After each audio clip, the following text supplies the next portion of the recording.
All right, so today we're going to dive into something called Project 2028. Now, this isn't just some random list of policies. Think of it as a direct answer, a counter move to the much talked about Project 2025. What we're looking at here are two completely different visions for where America is headed. So let's unpack this. And this chart really gets right to the heart of it. You've got two competing ideas right there on the screen. Project 2025's mandate for leadership going head-to-head with Project 2028's mandate for renewal. Honestly, understanding this fundamental clash is the key to, well, everything else we're going to talk about. So here's our game plan. We'll start with the origin story, a tale of two projects. Then we'll dig into their core ideas about power, their plans for the actual machinery of government, their clashing economic models, where they stand on civil rights, and finally, we'll look at the fundamental choice this all presents. Okay, first up, the origins. Look, you really can't understand Project 2028 without first understanding what it's pushing back against. It doesn't exist in a vacuum. It was written very specifically as a counter-argument to everything laid out in Project 2025. According to its own authors, the whole mission is twofold. First, they want to reverse what they describe as institutional damage. But it's not just about going backward. Their second goal is to be proactive, to actually build a stronger, more resilient democracy for the years to come.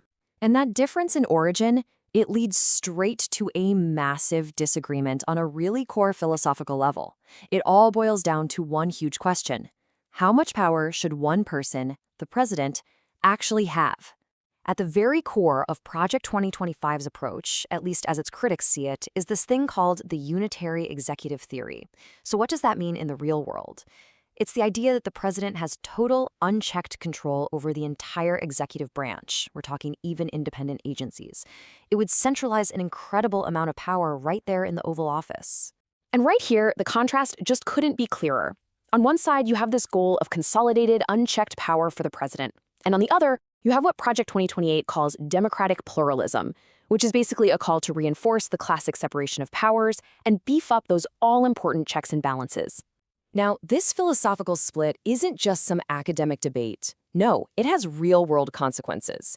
It leads directly to a battle over the very machinery of government. That means both the people who make it run and the information we all depend on to keep it accountable. The document points to something called Schedule F as really the key, the absolute linchpin of Project 2025's plan here. This proposal would reclassify a huge chunk of the career civil service, essentially stripping away their job protections. The authors of Project 2028 argue that this would be a massive step backward, kind of like going back to a 19th century spoils system, where political loyalty is what gets you a job, not expertise. But here's where it gets interesting, a surprising point of agreement.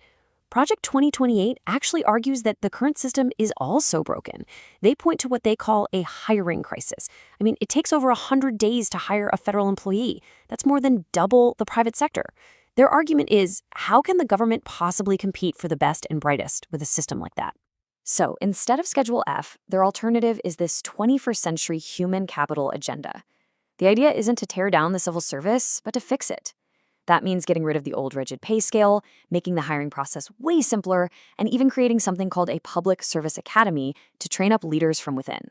And rebuilding trust isn't just about government workers, it's also about our information ecosystem. To tackle that, Project 2028 lays out this Rebuild Local News initiative. It's a three-part plan, you see, hitting it from all angles, helping out citizens, local businesses, and the newsrooms themselves. Okay, let's switch gears and talk about the economy, because here the two blueprints could not be more different. The whole debate really comes down to taxes, how much the government should spend, and what happens to the social safety net. So this obviously brings up a huge question. Project 2028 is calling for some major public investments for strengthening programs like Medicare and the child tax credit. And that sounds great, but how are they going to pay for it all? The answer lies in a whole menu of tax policy options. And these aren't just pulled out of thin air.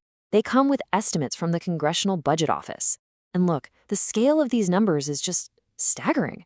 For example, they float the idea of a 5% value-added tax. That alone is projected to bring in $3 trillion over 10 years. Then you have things like raising the corporate tax rate. That's another potential $1.3 trillion.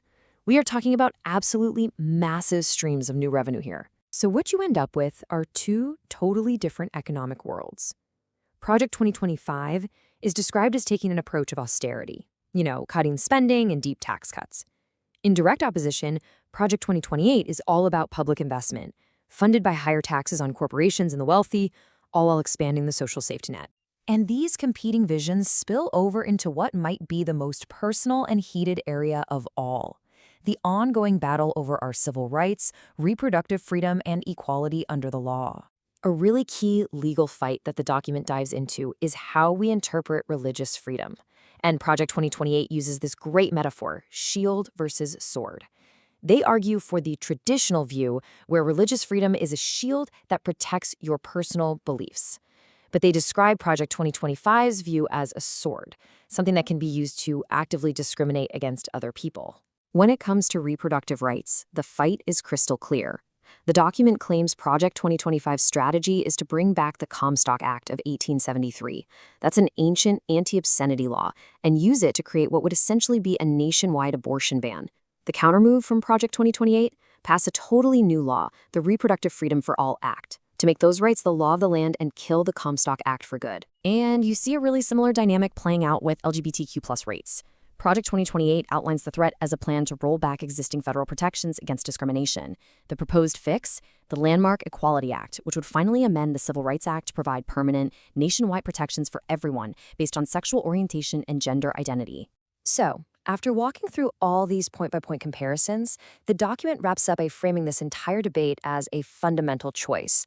A choice about what government in America is even for. At the end of the day, the entire argument laid out in Project 2028 really just boils down to this single quote: the choice is between a government that serves the narrow interests of a few and a government that works for the public good.